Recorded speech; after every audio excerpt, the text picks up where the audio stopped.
So I'm going to be asked a whole bunch of questions which I've not read or prepared for.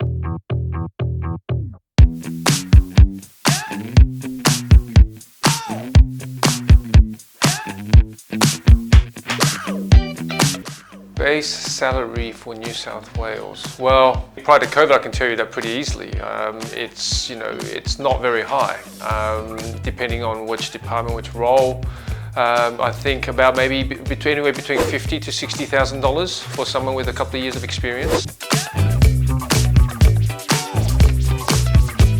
Because I've been doing it for so long, it's the only thing I know how to do, and if I didn't do it, what else am I going to do?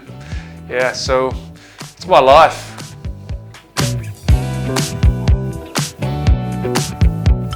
Yes. I think in certain aspects, we can already see that to bleed into some of the daily functions of logistics flow. Although very experimental at this stage from what my research has been, but I think it's going to happen. And I think within 5 years, the AI landscape will be significant and impactful to logistics. My favorite employee, I don't have favorites. Like all good parents, everyone is my favorite. Yeah, I'll leave it at that. It depends what that specialists, have proven to me what that person is worth. Sure, I'm open to do any of that for any one of my staff if they show me that they deserve it and that they've certainly earned their keep in the business.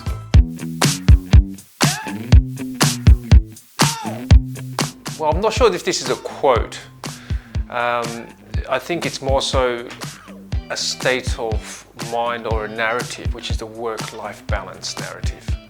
I think that whole narrative is created by people who don't love what they do.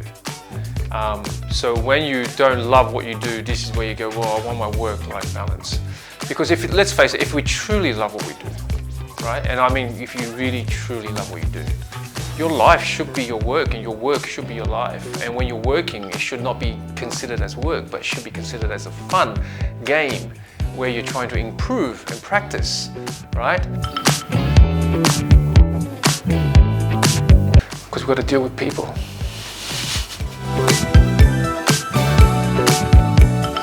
Probably one of the Greek mythical stories. Centaur, there we go, we're the centaur. So anything that can fit in a container, on a ship and in a plane, okay? 99% of the freight that gets moved around the world comes in a container, on a ship, on a plane. That's what we do, right? A lot of people like to tell their customers, look, because we're specialists in furniture, or we're specialists in car parts, or we're specialists in all that. When it comes to physical movement, because it's all going to be moved one point A to point B, as long as it's not super fragile, sensitive type of stuff of chemicals and what have you, it's all the same to us. Now, when it comes to, for example, clearance, looking at brokers, giving them advice in terms of how things should be classified, now that takes a bit of specialization.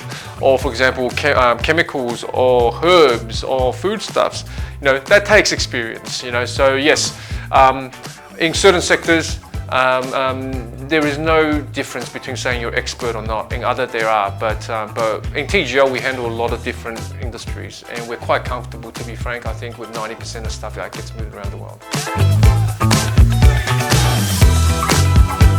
Is someone hungry and wanting KFC or something? I don't know. I think a human-sized chicken, because a human-sized chicken will probably survive longer than a human.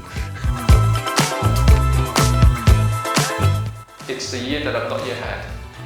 Thank you very much. Think Global Logistics.